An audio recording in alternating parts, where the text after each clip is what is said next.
The dawn rose quiet and pale over the plains, light unfurling like a prayer across the sleeping earth. Thin mist drifted above the grass, catching the weak gold of morning like a faded memory. Somewhere far off, a coyote yipped and the echo vanished into the stillness, leaving only the hush of wind curling around a lone cabin standing dark against the horizon. Inside, a man sat by the fading embers of his hearth, head bowed, hands clasped between his knees, listening to the silence that had kept him company for years. His name was Ethan Hale, though folks called him Hale more than Ethan, and even then, no one called much at all. His hair was brown-streaked gray, falling in untidy waves to his collar. His eyes were the pale blue of old sky bleached by sun, quiet eyes that saw much but spoke little. He rose each day before dawn to mend fences and tend cattle, moving with steady patience like earth itself. There was a heaviness in his chest, an ache that woke with him each morning and slept with him each night, a truth he never spoke but felt with every breath. Life is a long road when walked alone. That morning, as he tipped the last dregs of bitter coffee into his tin mug, he heard a sound beyond his door. Footsteps crunching frost-hardened grass. Hesitant, too light to be a man's, too soft to be danger. He stood, heart holding its breath, and unlatched the iron hook.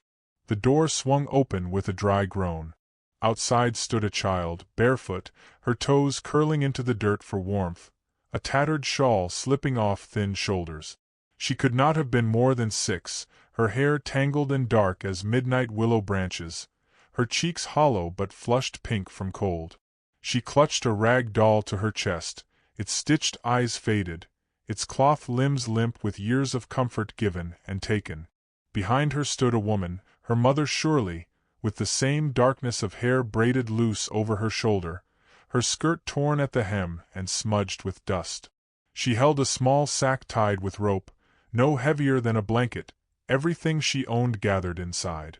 The girl spoke first, voice trembling like a stream in winter thaw. "My daddy kicked us out. Can we sleep in your cabin tonight, please, sir?" Her words drifted between them like a moth beating fragile wings in darkness. The woman kept her gaze low, though he saw her eyes glisten with unshed tears, lips pressed tight to keep them from trembling. Hale stood silent, feeling a warmth rise through his chest that he had not known in years. It was not desire nor pity, but a quiet certainty, like the earth knowing when it is time to bloom after frost. He stepped aside, gesturing them in without a word. The girl's eyes widened with gratitude. She slipped past him like a shadow, the woman following close behind, her scent of cold air and faint wildflowers brushing against him as she passed. The cabin swallowed them in cedar smoke warmth. The girl curled by the hearth, pressing close to its glow, her doll tucked beneath her chin as her eyelids fell heavy. The mother set her sack down in the corner, standing with her back to him for a moment before turning, her eyes meeting his. "Thank you," she said softly. Her voice was a candle flickering in darkness, trembling but refusing to go out. He nodded once and poured water into the kettle, setting it atop the iron stove. She moved to help without asking, finding a cup, spooning dried chicory into it. Their movements wove together in silence, a rhythm older than words. As she worked, he watched the way her shoulders curved, weary but strong, like a cottonwood bending under winter winds yet refusing to break. When the child woke near dawn, he was outside feeding the horses. She scampered to his side barefoot in frost, breath steaming silver in the first light. Without words, she reached for a handful of oats and giggled as the mare lipped them from her tiny palm. He felt a tightness in his throat at the sight, something he swallowed down before it turned to tears. Her mother watched from the doorway, a faint smile softening the shadows beneath her eyes. Over the days that followed, they stayed.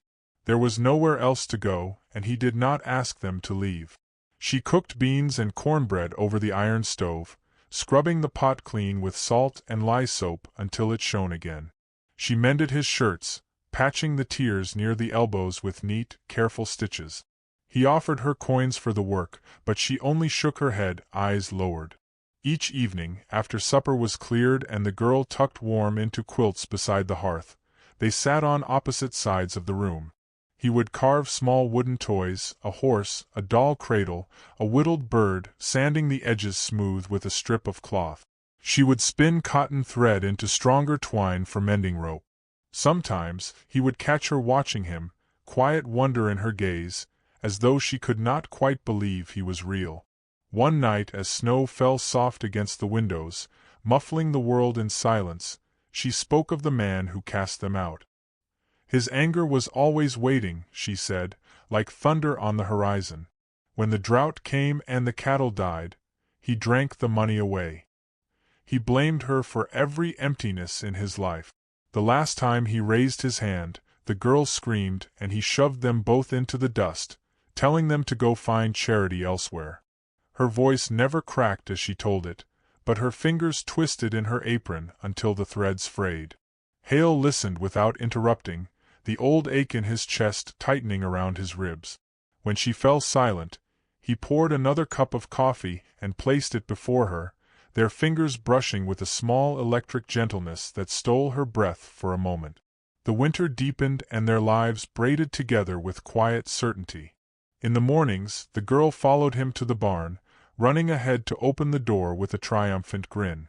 In the afternoons, her mother swept the cabin clean, humming soft songs under her breath, melodies of rivers and prairie grass and wide skies. Sometimes he would pause in his work outside and listen to her singing, drifting into the chill air, feeling it wrap around him like a prayer. At night, he lay in bed listening to the even breaths of the two souls sleeping near his hearth, and for the first time in years, he felt the deep hollow inside him fill with warmth.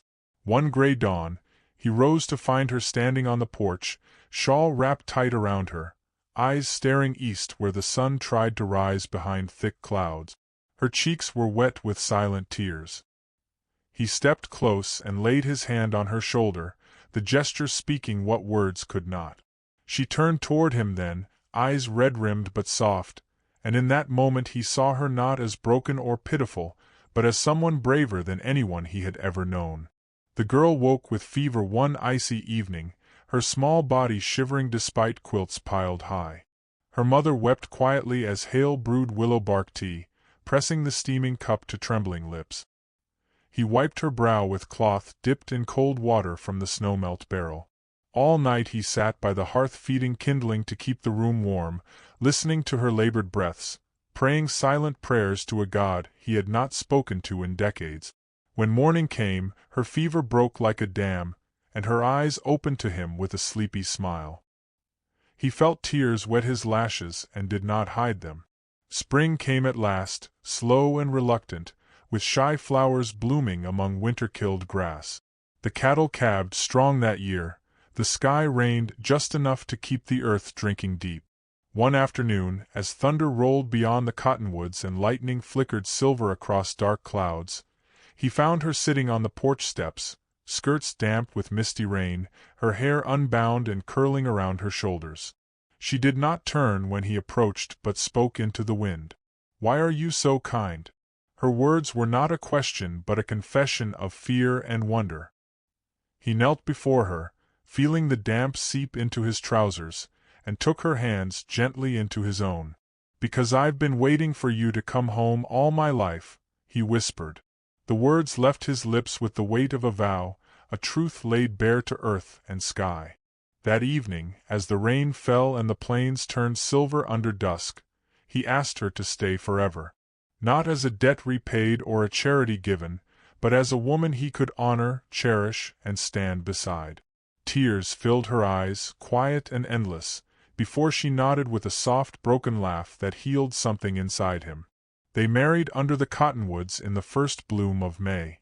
The girl gathered wild daisies and wove them into her mother's hair, her laughter ringing bright as birdsong. As he spoke his vows, she slipped her small hand into his, holding it tight, her trust a fierce and gentle thing. Years later, people would say the old rancher had been lonely until the wind carried him a family. But Hale knew the truth. Love is not a storm that tears down the world to remake it. Love is a fire that never goes out, burning quiet and steady through every dark night. And so, dear heart listening by your own quiet hearth tonight, remember this: there is a home waiting for every weary soul. There is a dawn waiting for every long night. There is a love that grows slow and silent until one day you wake to find it has rooted itself so deeply within you that you cannot remember the emptiness before it bloomed. If this story warmed your heart, like and subscribe to Wild West Tales. Tell me from where in this wide world you are listening tonight, and may your road home be lit by kindness until the end of all your journeys.